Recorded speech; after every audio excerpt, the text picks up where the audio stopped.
Atong pagayusgutan ang mga panghitabo human sa kinabuhi ug kamatayon ni Noah.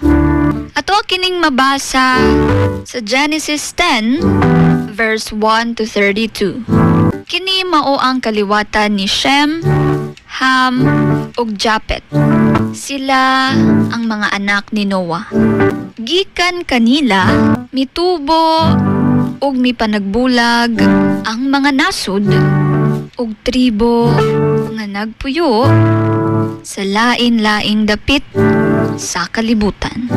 Ang kaliwatan ni Japet adto sa mga isla ug baybayon.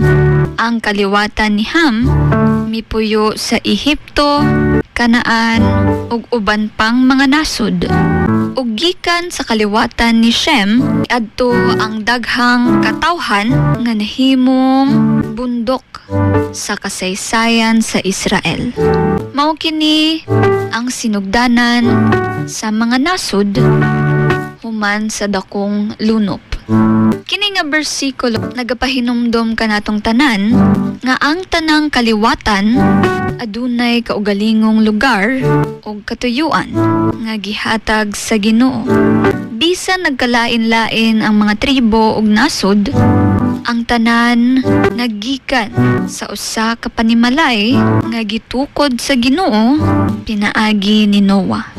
Kini nagapasabot nga kitang tanan adunay usa ka tinubdan ug usa ka Ginoo nga nagmugna ug nagplano sa tanang katawhan diri sa yuta.